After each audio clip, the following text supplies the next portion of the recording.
Hello guys welcome to our channel Nepal online स्कुलमा तपाईँहरूलाई स्वागत छ। अब आज चाहिँ हामी इफेक्ट्स अफ पपुलेसन ग्रोथको बारेमा पढ्नेछौँ है। र हामीले डेमोग्राफीको बारेमा अलमोस्ट सबै कुराहरू पढेर भ्यायौँ र अब चाहिँ हामी पपुलेसन ग्रोथ अथवा पपुलेसन चेन्ज यो सेक्सनतिर चाहिँ पढ्न गइरहेका छौँ।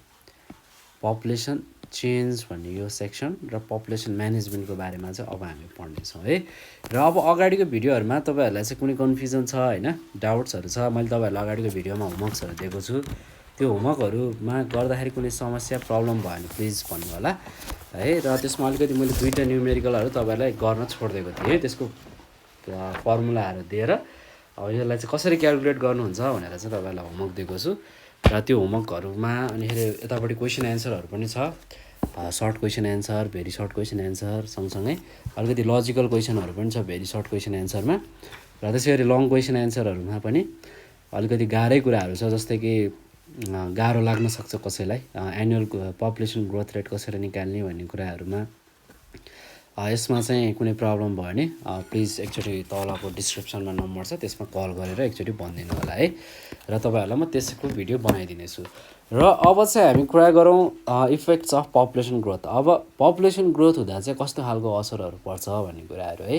र अब यो वर्ल्डमा के छ भन्दाखेरि पपुलेसन त ग्रो भइरहेको छ होइन। त्यसै गरी कन्ट्रीको पर्सपेक्टिभबाट कुरा गर्ने हो भने चाहिँ कुनै कन्ट्रीमा चाहिँ एकदमै धेरै हाई एमाउन्टमा पपुलेसन, धेरै हाई रेटमा चाहिँ पपुलेसन बढिरहेको छ भने जस्तै कि कति डेभलप्ड कन्ट्रिजहरूमा चाहिँ अन्डर पपुलेसन भएर डेभलपिङ जुन रेटमा चाहिँ एउटा पपुलेसन ग्रोथ रेट हुनुपर्ने हो त्यो रेटमा चाहिँ नभएर अथवा माइनसमा पपुलेसन रेट भएर चाहिँ प्रब्लमहरू छ। जस्तै कि जापान, सिङ्गापुरहरूमा होइन। त्यसै गरी वेस्टर्न कन्ट्रीको कुरा गर्ने हो भने डेनमार्क, नर्वेहरूमा, यस्तो कन्ट्रीहरूमा के छ भन्दाखेरि पपुलेसन ग्रोथ रेट माइनस छ है। र नेपालको कुरा गर्नुपर्दाखेरि अगाडिको भिडियोमा हामीले निकाल्यौँ पनि होइन, एनुअल ग्रोथ रेट कति छ भनेर हामीले हेऱ्यौँ है। त्यो भनेको चाहिँ लगभग 1.35% रहेछ नेपालमा चाहिँ होइन। र यसले चाहिँ अब हाम्रो नेपालकै कन्टेक्स्टमा हामी धेरै डिस्कस गर्नेछौँ। यसले चाहिँ अब पपुलेसन 1.35%को पपुलेसनले चाहिँ नेपाललाई कस्तो असर पार्छ भनेर भन्ने कुराहरू गर्छौँ है।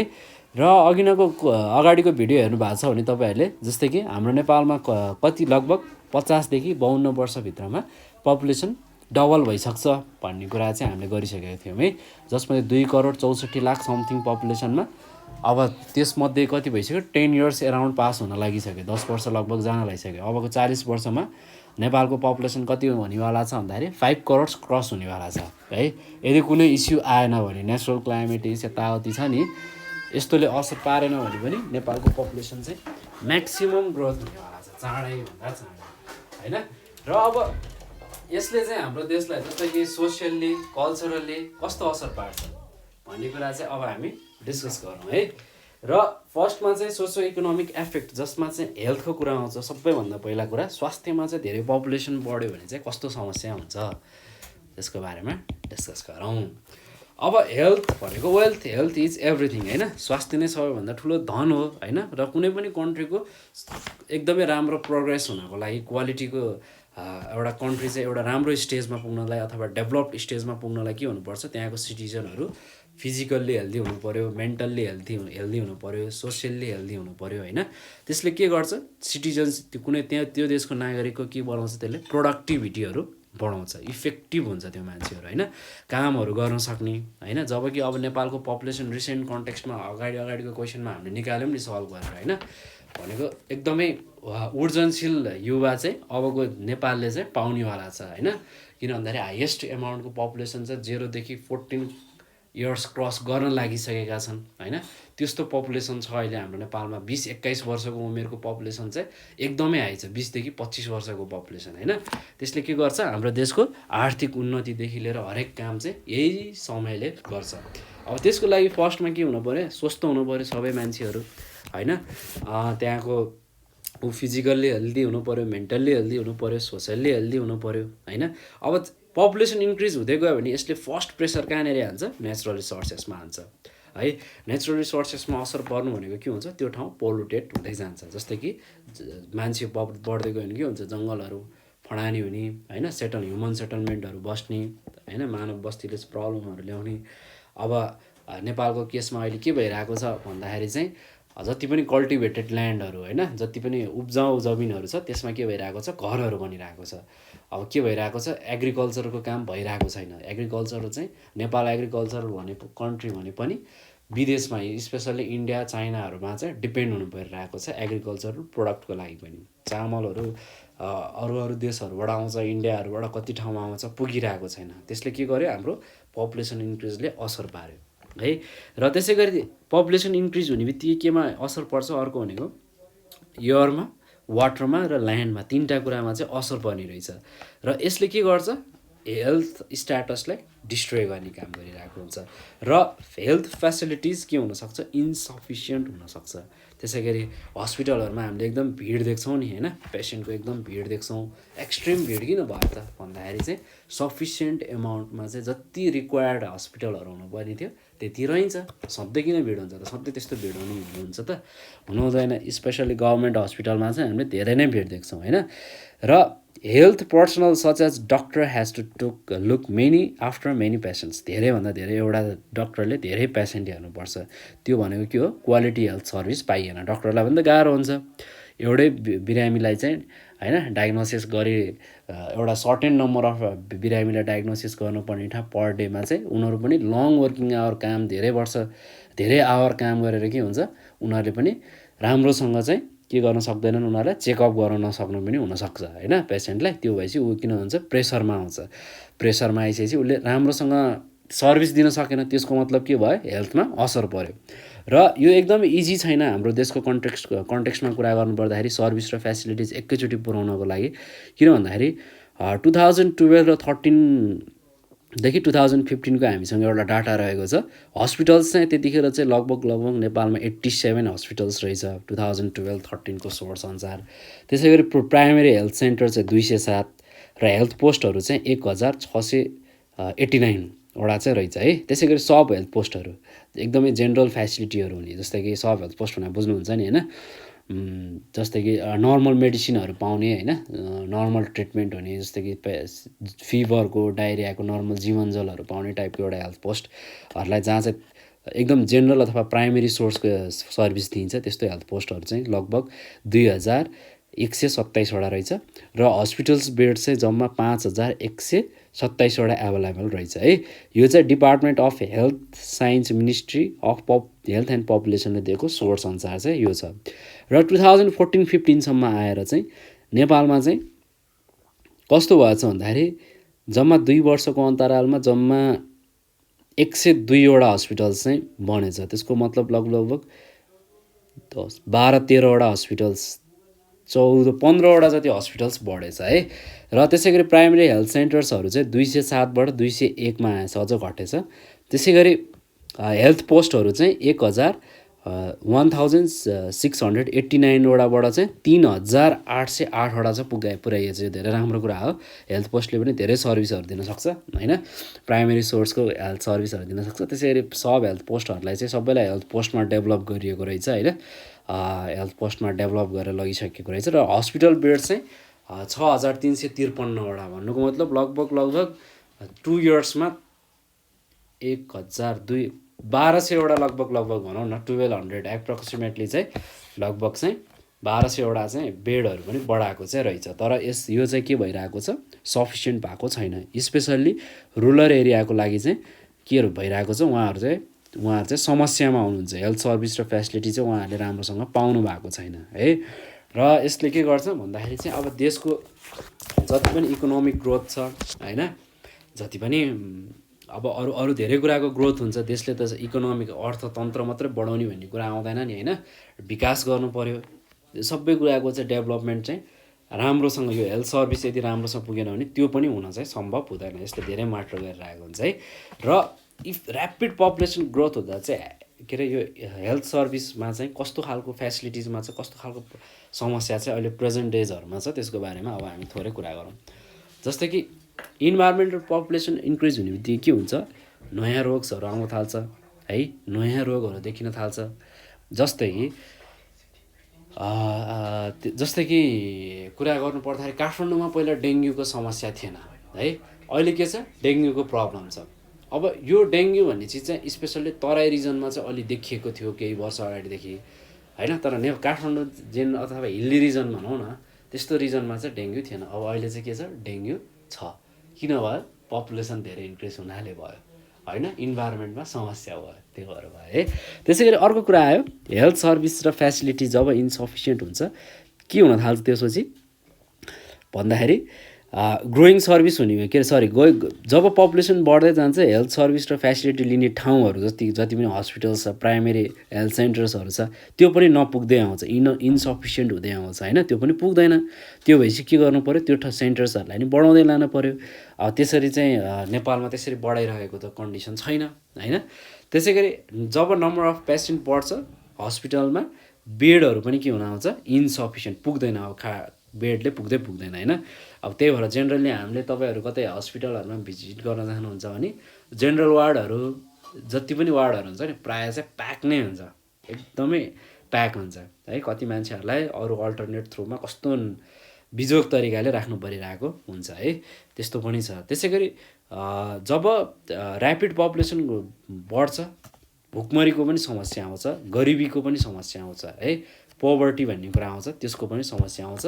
र मालन्युट्रिसन, सफिसियन्ट एमाउन्टमा चाहिँ खानेकुरा पुग्दैन है, त्यो कुराको पनि प्रब्लम हुन्छ त्यहाँको सिटिजनहरूलाई, होइन, पिपुलहरूलाई समस्या हुने भयो। र त्यो हुने बित्तिकै हेल्थ सर्भिस र फेसिलिटिजमा के हुने भयो, यो सबै चिजको असर हुने बित्तिकै यो एक्सपेन्सिभ हुँदै आउने भयो है। अहिलेको केसमा एकदम मिलेको छ नि यो कुरा, होइन। हेल्थ सर्भिस हाम्रो नेपालमा हेल्थ सर्भिस र एजुकेसन सर्भिस एकदमै एक्सपेन्सिभ छ है। र यो एजुकेसन सर्भिस अलिकति रिलायबल होस् भनेर नेपाल अनलाइन स्कुल इस्टाब्लिस भएको हो हुनलाई चाहिँ। त्यो भएर अब हेल्थ सर्भिसमा पनि अब न्यू जेनेरेसनले वर्कआउटहरू गर्नुपर्ने हुन्छ गभर्मेन्टसँग मिलेर। त्यसै गरी ल्याक अफ न्युट्रिसन फुडले के गर्छ भन्दाखेरि ग्रेट इफेक्ट पारिरहेको हुन्छ हाम्रो हेल्थमा। त्यसै गरी people are occupied with their busy schedule, however they are prone to many health problem, they lacks time of exercise and रेस्टको कुराहरू आउँछ। यो सबै कुरा के रहेछ, हेल्थको कुरा रहेछ। पपुलेसन ऱ्यापिड ग्रोथ हुँदाखेरि चाहिँ आउने समस्याहरू रहेछ। ओके, अब चाहिँ हामी एजुकेसनको कुरा गरौँ है। हेल्थको कुरा त लगभग यति नै हो। एजुकेसनको कुरा गर्नु पर्दाखेरि एजुकेसनले के रिफर गर्छ भन्दाखेरि ट्रेनिङ र इन्स्ट्रक्सनसँग रिक्वायर्ड हुन्छ for the preparation of the लाइफको लागि, जीवनमा चाहिने एउटा ट्रेनिङ हो, एउटा इन्स्ट्रक्सन हो एजुकेसन भनेको है। यसले मान्छेलाई के गर्छ, इन्लाइट गर्छ, होइन। र एजुकेसन भनेको चाहिँ एउटा लाइट अफ लाइफ हो अथवा एउटा अपर्च्युनिटी हो क्यारियर डेभलपमेन्टको लागि है। र यो एउटा मिन्स मात्रै नभएर चाहिँ यो एउटा चाहिँ इन्ड अफ डेभलपमेन्ट पनि हो है। अब एजुकेसन त्यसको मतलब के रहेछ, एकदमै इम्पोर्टेन्ट प्रि रिक्वेस्ट रहेछ डेभलपमेन्टको, विकासको लागि चाहिँ एउटा मेरुदण्ड जस्तो रहेछ शिक्षा भन्ने कुरा है। यदि सोसाइटी चाहिँ एजुकेटेड छ भने डेभलप जति पनि विकासको परियोजनाहरू छ त्यो पोसिबल हुन्छ है। जस्तै कि ट्रेन्ड मान्छेहरू चाहियो, होइन, पोजिटिभ माइन्डेड मान्छेहरू चाहियो, ह्युमन रिसोर्सेसहरू त्यस्तो चाहियो जसले चाहिँ प्रड्युस गर्न सक्यो क्वालिटी एजुकेसनहरू। र ओभर पपुलेसन चाहिँ एउटा मेजर हिन्ड्रेन्स हो, एउटा समस्या टु प्रोभाइड क्वालिटी एजुकेसन, होइन। जब मान्छे धेरै हुन्छ यसले के गर्छ, असर गर्छ क्वालिटी एजुकेसनमा। जस्तै कि पपुलेसन एभव 5 इयर्स एउटा इलिट्रेसी रेट रहेछ नेपालमा है, एउटा हामीसँग यहाँ छ स्ट्याटिक्स छ, त्यसमा चाहिँ पपुलेसन एभव 5 इयर्स चाहिँ लगभग कति छ भन्दाखेरि लगभग 2,39,26,541 एउटा स्ट्याटिक्स छ। त्यसमा त्यो चाहिँ लिट्रेसी भनेको चाहिँ लगभग 65.9% चाहिँ लिट्रेसी, 65.9% चाहिँ एभरेजमा लिट्रेसी रेट रहेछ, होइन। जसमध्ये चाहिँ मेल चाहिँ अलिकति हाई नै रहेछ 75.1%। त्यसै गरी फिमेल लिट्रेसी 57.4% रहेछ। अब यो चाहिँ लगभग अब मेल फिमेल भनेर अब अहिले चाहिँ छुट्याउन छोडिसकेको छ हाम्रो कम्युनिटीले, होइन। छोराछोरी दुइटैलाई शिक्षा दिन थालिसकेको छ, उचित शिक्षा। यो चाहिँ अब केही वर्षमा ब्यालेन्स आउने नै छ। र यसले के देखाउँछ भन्दाखेरि चाहिँ स्टिल 43% नेप्लिज वुमन चाहिँ इलिट्रेट छन् रे। यो एउटा एकदम सिरियस इस्यु हो। किन भन्दाखेरि if a woman is educated the whole family will be educated भन्ने एउटा स्लोगन हामीले सोसलमा तपाईँहरूले पढेको हुनुपर्ने हो क्लास 8, 9 तिरै है। यदि त्यो घरको महिला शिक्षित हुनुहुन्छ भने त्यो परिवारै शिक्षित हुन्छ भन्ने कुरा एउटा स्लोगन छ है। अब यो कुराले के हुन्छ नेपालमा चाहिँ 43% नेप्लिज वुमन इलिटरेट हुने बित्तिकै यसले चाहिँ समस्याहरू ल्याउँछ है। र इट इज अर्जेन्ट, एकदमै अर्जेन्ट छ to make more and more women literates and bring them into the national mainstream. महिलाहरूलाई चाहिँ धेरैभन्दा धेरै सहभागिता गराउन चाहिँ एकदमै जरुरी छ है। र यसले चाहिँ एडभर्सली एफेक्ट गरिरहेको हुन्छ है। ओभर पपुलेसन, एजुकेसनको बारेमा हुनुपर्छ शिक्षा। जस्तै कि यदि शिक्षित मदर हुने हो भने के हुन्छ भन्दाखेरि ओभर पपुलेसन हुँदैन। जस्तै कि सन्तान चाहियो कतिवटा, एउटा दुईवटा होइन, प्रपर बर्थ स्पेसिङको कुराहरू आउँछ सँगसँगै धेरै कुराहरूको चाहिँ राम्रो कुरा हुन्छ। जस्तै कि हाम्रो चाहे हाम्रो होस् या वर्ल्डमा होस् अलिकति वुमनले नै हो आफ्नो बच्चाहरूलाई चाहिँ केयर गर्ने होइन, छोराछोरीलाई चाहिँ अलिकति माया गर्ने कसले हो, आमाहरूले नै हो नि त होइन। नेपालको मात्रै कुरा गरिनँ, वर्ल्ड वाइड नै त्यही हो होइन। अब ड्याडले पनि गर्नुहुन्छ, उहाँले केयर गर्नुहुन्छ, रेस्पोन्स हामीलाई चाहिने धेरै कुराहरू फुलफिल गरिदिनुहुन्छ। तर बच्चाको लागि चाहिँ हेर्ने होइन, केयर गर्ने, हुर्काउने सबै काम चाहिँ मदरहरूले गरेको हुन्छ, आमाहरूले गरेको हुन्छ। आमा एजुकेटेड हुनुभयो भने के हुन्छ, कस्तो खानेकुरा मेरो छोराछोरीलाई खुवाउनुपर्छ, के गराउनुपर्छ समयअनुसार होइन, के पढ्न लगाउनुपर्छ भन्ने कुराको सबैको ज्ञान हुन्छ आमाहरूलाई। त्यो हुने बित्तिकै के हुन्छ, ऊ चाहिँ हेल्दी इन्भाइरोमेन्टमा ग्रो हुनसक्छ, उसले शिक्षा त्यही अनुसार पाउन सक्छ होइन, आमा एजुकेटेड हुने बित्तिकै। ओके, र यदि कुनै पनि अब अलिकति हामी कुरा गरौँ के ओभर पपुलेसनले चाहिँ शिक्षामा कस्तो खालको समस्याहरू आएको भन्ने कुराहरू गरौँ। यदि मोर स्टुडेन्ट छन् क्लासरुममा, एउटा सानो क्लासरुममा भने के हुन्छ भन्दाखेरि चाहिँ ओके त्यहाँ चाहिँ के हुन्छ, टिचर र स्टुडेन्टको रेसियोको इम्ब्यालेन्स हुन्छ है। काहीँ चाहिँ एकदमै थोरै टिचर हुनसक्छ होइन, धेरै स्टुडेन्ट हेर्न नसक्ने सिचुएसनहरू आउँछ। त्यसले के गर्छ भन्दाखेरि क्वालिटी एजुकेसनलाई चाहिँ अलिकति डिफिकल्ट, अप्ठ्यारो परिस्थिति ल्याउँछ है। र धेरै चिल्ड्रेन भयो भने फ्यामिलीहरूले के हुन्छ, फ्यामिलीको केसमा क्वालिटी एजुकेसन त्यो केसमा पनि एफोर्ड गर्न सक्दैन है। र नेपालमा के छ, some children are still deprived on education है। र त्यसको मतलब के हो, उहाँहरू स्कुल जानु हुँदैन। र जस्तै कि कन्डिसन अफ स्कुलको कुरा गरौँ, टेक्स्ट बुकको कुरा गरौँ, र अरू टिचिङ मेटेरियल्स पनि ल्याक हुनसक्छ। र मोर पपुलेसन भयो भने कन्ट्रिजमा के हुन्छ भन्दाखेरि the countries have to invest on food and other basic needs. त्यसै गरी एजुकेसन सेक्टर र त्यसमा चाहिँ के हुन्छ, इन्भेस्टमेन्ट्सहरू ल्याक्सको समस्याहरू चाहिँ आइरहेको चाहिँ देखिन्छ। ओके, अब अलिकति कुरा गरौँ रिलिजियस एन्ड कल्चरल हेरिटेजमा। त्यसमा चाहिँ कस्तो खालको असर पाउँछ भन्ने कुराहरू हेरौँ है। सीमा रिलिजियस एन्ड कल्चरल हेरिटेज। अब यो धर्म र संस्कृतिले हामीलाई के दिइरहेको छ, एउटा पहिचान दिइरहेको छ, आइडेन्टिटी दिइरहेको छ है। र यसले के देखाउँछ, हामीलाई विश्वमा चिनाउने काम गरिरहेको हुन्छ। अलिकति युनिक छ नि हाम्रो देशको कुरा गर्नु पर्दाखेरि, किन भन्दाखेरि हिन्दू सोसाइटी छ हाम्रो वर्ल्डमा चाहिँ, ग्लोबल्ली चाहिँ क्रिस्चियनिटी र मुस्लिमको पपुलेसन हाई छ होइन। हिन्दुजमको पपुलेसन चाहिँ अलिकति के छ, नेपाल इन्डियामा मात्रै हो, तर नेपालमा पनि एउटा युनिकनेस छ है। र भ्यालुएबल प्रपर्टिज हो एउटा देशको होइन, धर्म र संस्कृति भन्ने कुरा। र दुईवटा टाइपको हुन्छ, एउटा रिलिजन र कल्चरहरू। एउटा चाहिँ त्यसलाई हामी ट्यान्जिबल, अर्को भनेको चाहिँ इन्ट्यान्जिबल। जस्तै कि सोर्सहरू जसलाई चाहिँ हामी देख्न सक्छौँ होइन, छुन सक्छौँ, महसुस गर्न छुन सक्छौँ भनौँ न, देख्न सक्छौँ भने त्यसलाई हामी ट्यान्जिबल रिसोर्सेस भन्छौँ भने रिलिजियस र कल्चरल हेरिटेज भनेको कस्तो नदेखिने कुरा हो। त्यो भएर चाहिँ यसलाई हामी इन्ट्यान्जिबल रेसियो भनेर चाहिँ भन्छौँ है, रिसोर्सेस भनेर नि भन्न सक्छौँ। र त्यसमा के छ भन्दाखेरि डाइभर्सिटिजहरू छ होइन, धेरैवटा के छ, भिन्नता छ हाम्रो देशमा पनि, कल्चर र हेरिटेजमा पनि होइन। त्यसमा किन छ भन्दाखेरि चाहिँ कति चाहिँ हाम्रो कास्टको कुराले गर्दा पनि छ, अर्को कुरा भनेको जोग्राफिकल डाइभर्सिटीले गर्दा पनि छ, इथनिक कम्पोजिसनहरूले गर्दाखेरि पनि हाम्रो धर्म र संस्कृति के छ, फरक टाइपको रहेको छ। सँगसँगै हाम्रो के छ भन्दाखेरि अब यो जोग्राफिकल डाइभर्सिटीले गर्दाखेरि हाम्रो कस्टम, अब जस्तै कस्टमको कुरा आउँछ, लुगाको कुरा गर्नुपर्दाखेरि तराईको मान्छेले जे लुगा लगाउँछ हिमालको मान्छेले त्यही लुगा त लगाउन सक्दैन होइन। त्यही तराईमा लगाउने लुगा चाहिँ पहाडमा लगाउन सम्भव हुँदैन होइन। अब अहिले ग्लोबल वार्मिङले त लगभग त्यस्तै हुन लागिसक्यो तराई र पहाड होइन, गर्मी छ। तर त्यो के हुन्छ, तिनवटा स्टेटमा के छ, फरक खालको लुगा लगाउने चलन हुन्छ। त्यो ठाउँको लुगा लगाउने चलन, त्यो ठाउँको सहजता अनुसार के हुन्छ, त्यहाँको कल्चरल फरक हुन्छ, आर्ट फरक हुन्छ, भाषा पनि फरक छ, धर्म पनि फरक छ। त्यसरी फोल्क सङहरू होइन, त्यसमा गीतहरू नाचगानको कुरा आउँछ, त्यो सबै के छ, फरक फरक रहेको छ।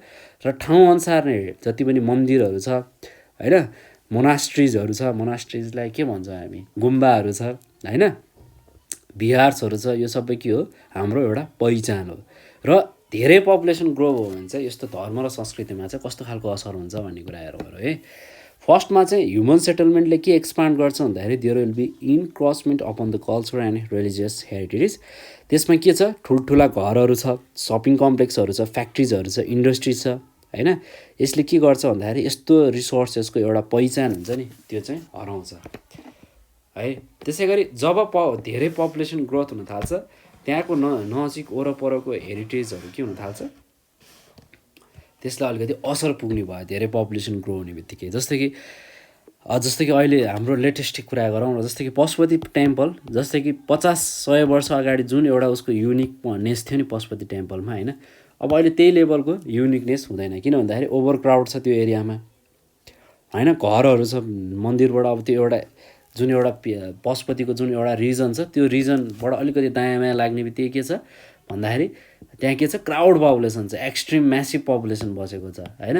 त्यो म्यासिभ पपुलेसन बस्ने बित्तिकै त्यो ठाउँको युनिकनेस अलिकति जुन एउटा पिस हुन्थ्यो त्यस्तो त्यो मजाले देखिँदैन है। त्यो पनि के गर्यो, धेरै पपुलेसन ग्रो हुनाले त्यो ठाउँलाई एफेक्ट गर्यो। त्यसै गरी मान्छेहरूले मन्दिरकै वरपर चाहिँ फोहोरहरू फालिदिने काम गरिरहेको हुन्छन् धेरै जस्ता। यो अलिकति एजुकेसनको अलिकति ल्याकले भन्ने कि एजुकेसन भए पनि अलिकति आफूलाई नेग्लिजेन्स गरेको भन्ने, त्यस्तोले गर्दाखेरि पनि मन्दिर वरपर फोहोर फाल्नु भनेको के हुन्छ, त्यो राम्रो कुरा त भएन होइन। हुन त फोहोर फाल्नु काहीँ पनि राम्रो कुरा त होइन, तर मन्दिर हुन त एउटा स्पेसल ठाउँ हो, हाम्रो एउटा आस्था छ, त्यसमा बिलिभ छ एउटा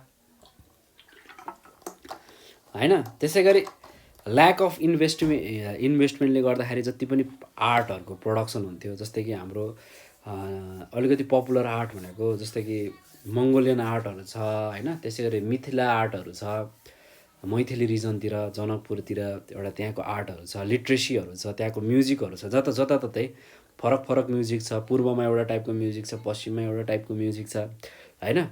तराईमा एउटा म्युजिक बजाउँछन्, गीतहरू बाजाहरू फरक छ। त्यसमा के हुन्छ, इन्भेस्टमेन्ट नहुने बित्तिकै के हुन्छ, लो क्वालिटीको प्रडक्सन हुन्छ।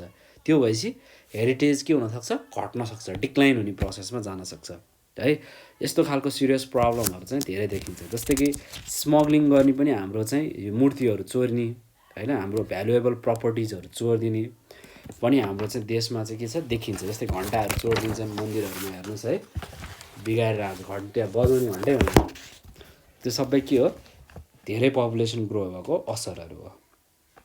अब कल्चरल हेरिटेज चाहिँ नेपालमा जेनरली कस्तो छ भन्दाखेरि चाङनारायण टेम्पल, भक्तपुर दरबार स्क्वायर, काठमाडौँ दरबार स्क्वायर, ललितपुर दरबार स्क्वायर, लुम्बिनी हो, पशुपतिनाथ हुनुहुन्छ, स्वयम्भूनाथ हुनुहुन्छ, बौद्धनाथ हुनुहुन्छ। यस्तो धेरै छ कल्चरल हेरिटेजहरू है, जुन चाहिँ युनेस्कोले चाहिँ वर्ल्ड हेरिटेज साइटको रूपमा चाहिँ लिस्ट गरेको हो। तर त्योभन्दा पनि धेरै छ नि, जस्तै कि मुक्तिनाथ छ होइन, मुक्तिनाथहरू छ, धेरै टेम्पल्सहरू छ नेपालमा होइन, ठुल्ठुलो रिलिजियस एक्सपेक्टको बिलिभ भएको टेम्पलहरू धेरै छ। त्यसै गरी नेसनल हेरिटेजको रूपमा चाहिँ युनेस्कोले चाहिँ चितवन नेसनल पार्कलाई र सगरमाथा नेसनल पार्कलाई राखेको छ होइन। अब युनेस्कोमै पर्नु भनेको त सानो कुरा होइन होइन, धेरै राम्रो कुराहरू हो, यस्तो कुराहरू छ। अब यसलाई हामीले प्रिजर्भ कसरी गर्ने भन्ने कुरामा चाहिँ यसको धेरै पपुलेसन ग्रो हुँदाखेरि चाहिँ यो पनि एउटा च्यालेन्जिङ स्टेज रहेको चाहिँ छ।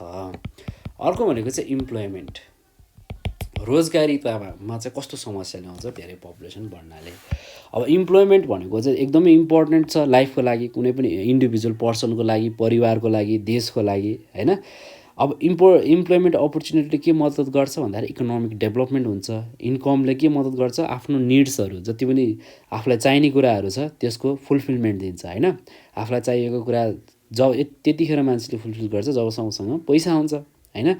र income is possible if there is employment होइन। अब पैसा आउनको लागि चाहिँ यदि हामी रोजगार छौँ भने त पैसा आउँछ, न त त्यसै त आउँदैन। यसले चाहिँ कस्तो खालको कुरालाई अफेक्ट गर्ने भयो, पर्सनल, सोसल र नेसनल एरियालाई चाहिँ यसले असर गर्ने भयो डिफ्रेन्ट एक्सपेक्टमा। र पपुलेसन ग्रोथले चाहिँ धेरैभन्दा हाम्रो डेभलपिङ कन्ट्रिजमा चाहिँ डाइरेक्टली चाहिँ यसले इम्प्लोइमेन्टमै असर पार्ने हो। र ऱ्यापिड पपुलेसन, धेरै पपुलेसन ग्रोथ रेट भयो भने चाहिँ के कुराहरू हुन्छ हेरौँ। यसले भनेको लेस जब अपर्च्युनिटी दिन्छ धेरै मान्छेलाई है, फेरि धेरै मान्छेको केसमा, र इन्कम क्राइसिस आउँछ जसलाई हामी आर्थिक मन्दी भनेर भन्दछौँ है। अनि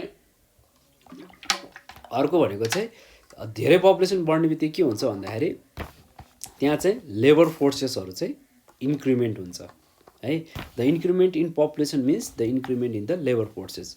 त्यसले चाहिँ के गर्न सक्दैन भन्दाखेरि चाहिँ एरिया अफ इम्प्लोइमेन्ट चाहिँ एक्सपान्ड गर्न सक्दैन as the labour forces increases है। र एभ्री इयर चाहिँ एजुकेटेड अब हाम्रो देशको कुरा गर्नु पर्दाखेरि चाहिँ एजुकेटेड अनइम्प्लोइमेन्ट रेट पनि एकदमै बढिरहेको छ, ऱ्यापिडली बढिरहेको छ। जति शिक्षित मान्छे चाहिँ त्यति नै बेरोजगार भइरहेको चाहिँ स्थिति हाम्रो देशमा छ है। किन भन्दाखेरि मेजोरिटी पपुलेसन केमा छ, एग्रिकल्चरमा छ। जब पपुलेसन चाहिँ अथवा अरू इन्भाइरोमेन्टमा बढ्ने बित्तिकै के हुन्छ, त्यसमा समस्या आउँछ। किन त्यसमा समस्या आयो भन्दाखेरि अब जति पनि कल्टिभेटेड ल्यान्ड छ, जहाँ चाहिँ खेतीयोग्य जमिन छ, अब त्यहाँ चाहिँ घर बन्न थालिसक्यो होइन। काठमाडौँ भ्यालीमा एउटा जहाँ राम्रो फर्टाइल ल्यान्ड थियो, अब यहाँ घर बनेर सिधिसक्यो होइन। तराईमा पनि अहिले त्यही समस्या छ। तराईमा जहाँ चाहिँ घर जहाँ चाहिँ प्लटिङले चाहिँ के भइरहेको छ, त्यहाँको इरिगेसनल ल्यान्डहरू अथवा कल्टिभेटेड ल्यान्डहरूमा असर परिरहेको छ। अब त्यसै गरी इन्कम लेभल छ नि पिपुलको, त्यो भएपछि के भयो, घटिरहेको हुन्छ। यो सबै इम्प्लोइमेन्ट अपर्च्युनिटीमा आउने समस्या भयो हाइएस्ट पपुलेसन ग्रो हुनाले। अब अर्को कुरा रह्यो सप्लाई अफ ड्रिङ्किङ वाटर। पिउने पानीमा समस्या। अब यो पिउने पानीमा समस्या छ कस्तो छ भन्ने कुरा त अब यदि तपाईँहरू चाहिँ कोही चाहिँ अलिकति सिटी एरियामा हुनुहुन्छ भने चाहिँ, स्पेसली काठमाडौँ जस्तो ठाउँमा हुनुहुन्छ भने चाहिँ अब कति समस्या छ भन्ने कुरा त भनिराख्नै पर्दैन है। अब पानी बिना त अब लाइफलाई इमेजिनै गर्न सकिँदैन। यो एकदमै इसेन्सियल कुरा हो है। न्युट्रिएन्टमा यो एकदमै हाम्रो बडीलाई चाहिने कुरा हो, अति आवश्यक कुराहरू हो है। र यसको रेगुलेटरको लागि चाहिँ अब हाम्रो बडी लगभग 70% चाहिँ केले बनेको छ भनेको छ, वाटरले बनेको भनेको छ होइन। त्यो भएर हामी सबैको अधिकार हो प्योर वाटर खान पाउनु होइन। त्यसरी धेरै रोगहरू लाग्छ कन्टामिनेन्ट वाटरले गर्दाखेरि, जस्तै कि डायरिया हुन्छ, टाइफाइड हुन्छ, यस्तो धेरै समस्या आउँछ नि होइन फोहोर पानीहरू खायो भने। यसले पनि के गर्ने भयो भन्दाखेरि ऱ्यापिड पपुलेसन ग्रोथले पानी पनि सफा खान नपाइने रहेछ है। र ओभर पपुलेसनले चाहिँ हाम्रो वाटर सोर्सेसहरूलाई पनि एफेक्ट गर्छ। जस्तै कि कति ठाउँमा मुहानहरू हुन्थ्यो होइन, कुनै ठाउँमा अथवा कुनै पनि एरियामा मुहान हुन्छ। जब त्यो मुहान अब घरहरूले त्यो ठाउँ भरियो भने के हुन्छ, त्यहाँ ठाउँको मुहान पनि घट्छ। किन भन्दाखेरि त्यो ठाउँमा रहेको बालीनाली नष्ट हुन्छ, वनजङ्गल नष्ट हुन्छ होइन। त्यो नष्ट हुने बित्तिकै के हुन्छ, पानीको मुहान घट्दै जान्छ, लेभल अफ वाटर के हुँदै जान्छ, घट्दै जान्छ होइन। जस्तै जति पनि ट्युबवेल, ह्यान्ड पम्प्सहरू छ नि, त्यो चाहिँ के हुन्छ, त्यसलाई चाहिँ अझ अन्डरग्राउन्ड गर्नुपर्ने हुन्छ, अझ डिप डाउन गर्नुपर्ने हुन्छ है। यसले के आउँछ, धेरै समस्याहरू आउँछ। अब एउटा फाइल छ हामीसँग, फ्याक्ट फाइल भन्ने, जुन चाहिँ पपुलेसन एन्ड हाउसिङ सेन्ससले निकालेको 2011मा। नेपालमा चाहिँ लगभग पाइपले लगिएको खानेपानी, पाइप ट्याप धारोमा पुऱ्याएको खानेपानी चाहिँ लगभग 47.7% रहेछ है। त्यसै गरी जति पनि ट्युबवेल र ह्यान्ड पम्प जति पनि छ नि, त्यो चाहिँ लगभग 35% रहेछ। र स्पट भन्ने हुन्छ त्यो चाहिँ 5.74% छ। त्यसै गरी अनकभर्ड वेल्ड भन्छ, जसलाई चाहिँ हामी काहीँ चाहिँ कुवा भन्छ, काहीँ पँधेरो भन्छ, के नाम दिएको हुन्छ, ठाउँ भन्छ, त्यो चाहिँ लगभग 4.71% रहेछ। त्यसै गरी कभर्ड वेल भनेको कुवालाई चाहिँ यसो त्यो सिमेन्टेडले होइन, इँटाहरूले चाहिँ कभर गरेको हुन्छ फोहोरहरू नपस्नको लागि है। पानी मात्र निकाल्न मिल्ने एउटा ठाउँ बनाएको हुन्छ। त्यस्तो खालको कुवाहरू चाहिँ नेपालमा लगभग 2.45% चाहिँ रहेछ है। र जब पपुलेसन ग्रो हुँदै जान्छ, फरेस्ट डिस्ट्रक्सन हुँदै जाँदछ। फरेस्ट डिस्ट्रक्सन हुँदै गयो भने के हुने भयो, ह्युमन सेटलमेन्ट एक्सपान्ड हुने भयो, एग्रिकल्चरल ल्यान्डहरू पनि क्लियर हुने भयो, घट्ने भयो होइन। यसले के गर्छ, वाटर साइकललाई डिस्टर्ब गर्छ र रेनफलमा इम्ब्यालेन्स आउँछ। त्यो भएर पानीमा समस्या आएको हो खास है। घर बनेर चाहिँ त्यो चाहिँ पानीको मुहान सुक्नुको मेन कारण के रहेछ, इम्ब्यालेन्स लिएर आयो त्यसले होइन। एउटा जुन हाम्रो सोसियल एउटा ब्यालेन्स थियो त्यो ब्यालेन्समा चल्न सकेन, एउटा लाइफ साइकलमा चल्न सकेन। त्यसै गरी धेरैवटा वाटर सोर्सेसहरू त्यो के भयो, सुकेर गयो है। र त्यसको रिजल्ट के हुने भयो भन्दाखेरि प्योर ड्रिङ्किङ वाटरको स्कार्सिटी लिएर आयो होइन, कमी भयो। र पपुलेसन प्रेसर चाहिँ टाउन एरिया र प्लेन ल्यान्डमा चाहिँ बढिरहेको छ है। र due to increase population water source त अब बढ्दैन, बढाएको छैन। नेपालमा अब मेलम्ची ल्याउने भनेको काठमाडौँमा मेलम्ची ल्याउने भनेको कति वर्ष भइसक्यो है, अब अहिलेसम्म आएको छैन। त्यो ल्याउनु गाह्रो छ होइन, धेरै रिजन होला, पोलिटिकल रिजन होला, इस्युमा हामी नजाउँ होइन। अब अलिकति प्रब्लमै रहेछ र त आएन नि, सजिलो त रहन्छ पानी ल्याउन। यस्तो खालको धेरै ठुलो समस्याहरू आउँछ। अर्को भनेको चाहिँ फुडमा आउने समस्या। एउटा फुड भनेको बेसिक निड हो ह्युमन बिङ्सको लागि है। यो चाहिँ फिजियोलोजिकल निड छ र हामी चाहिँ फुड बिना बाँच्न पनि सक्दैनौँ। हामी एग्रिकल्चरमा डिपेन्ड हुनैपर्छ फुडको लागि। र एउटा एग्रिकल्चरल कन्ट्री भएको हिसाबले नेपाल एउटा इम्पोर्ट गर्छ फुड फ्रम हाम्रो neighbour countries, but also from the abode countries.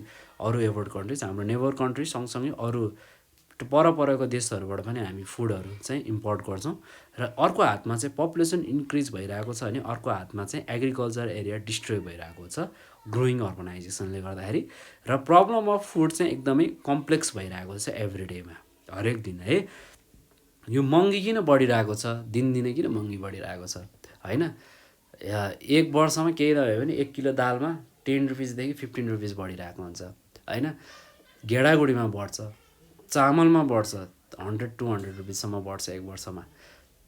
अरू जति पनि प्रडक्टहरू छ सबैमा बढिरहेको छ। यसको समस्या भनेको चाहिँ विदेशबाटै यो चाहिँ निर्यात गर्नाले हो, इम्पोर्ट गर्नाले हो है।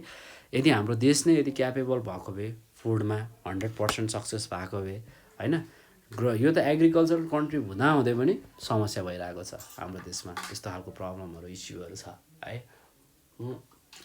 विदेशमा अरू कन्ट्रीमा हुनु भनेको भए पो अलिकति फरक कुरा हुन्थ्यो, तर यो हुँदाहुँदै पनि हाम्रो देशमा चाहिँ फुडको समस्या छ। यो सबै चाहिँ ऱ्यापिड पपुलेसन ग्रोथकै असरहरू हो। र यसमा चाहिँ कस्तो खालको असर आउँछ भन्दाखेरि with increasing demand of settlement area agricultural land के हुन्छ, डिस्ट्रोय हुँदै जान्छ। हाइली फर्टाइल प्लेन ल्यान्डहरू, अघि नै मैले तराई भनी, भ्याली भनी होइन, भ्याली जस्तै काठमाडौँ जस्तै अरू ठुल्ठुलो भ्यालीहरू छ हाम्रो देशमा धेरै पार्टमा। त्यसै गरी रिभर बेसिनहरू छ, यिनीहरू चाहिँ सेटलमेन्ट एरियामा चाहिँ कन्भर्ट हुन्छ र यसले एग्रिकल्चरल प्रोडक्सन के गरिदिन्छ, घटाइदिन्छ। र डिमान्ड अफ फुड के हुन्छ, इन्क्रिज हुन्छ। प्रोडक्सन पनि घट्ने, डिमान्ड पनि बढ्ने। त्यो भएपछि के हुन्छ, सप्लाई त इनफ हुँदैन है, र यो क्वालिटी पनि हुँदैन। त्यो भएर चाहिँ यसले डिक्लाइन गर्छ है। यस्तो खालको चाहिँ समस्याहरू छ। त्यसै गरी यसले लुगामा समस्या आउँछ, हाउजिङमा समस्या आउँछ है। यस्तो धेरै खालको समस्याहरू चाहिँ देखिन्छ है। ओभर पपुलेसन हुने बित्तिकै सेक्युरिटी र इन्टरटेनमेन्टको कुरा आउँछ। पपुलेसन ऱ्यापिड ग्रोथ हुने बित्तिकै सेक्युरिटी र इन्फर्मेसनमा पनि एफेक्ट गर्छ। किन भन्दाखेरि इन्टरटेनमेन्ट भनेको एउटा एडिसनल निड हो ह्युमन बिङ्सको लागि, र यो एकदम इम्पोर्टेन्ट छ होइन। र इन्भाइरोमेन्टले के गर्छ, इन्भइरोमेन्ट भन्नाले चाहिँ इन्टरटेनमेन्टले चाहिँ मान्छेलाई फ्रेस बनाउन मद्दत गर्छ होइन।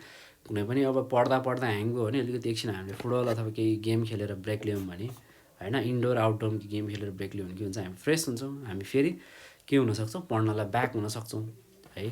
र त्यसै गरी अरू इन्टरटेनमेन्ट अब धेरै फोर्समा चाहिँ सेक्युरिटीमा इन्टरटेनमेन्टमा यसले असर पारिरहेको छ होइन। त्यसै गरी इन्भाइरोमेन्टल एरियाहरूमा, त्यस्तै इन्भाइरोमेन्टल एरियाको कुरा गर्नुपर्दाखेरि फरेस्ट भेजिटेसनमा कुरा आउँछ। यो एउटा त्यस्तो कुराहरू छ, यस्तोमा असर आउँछ।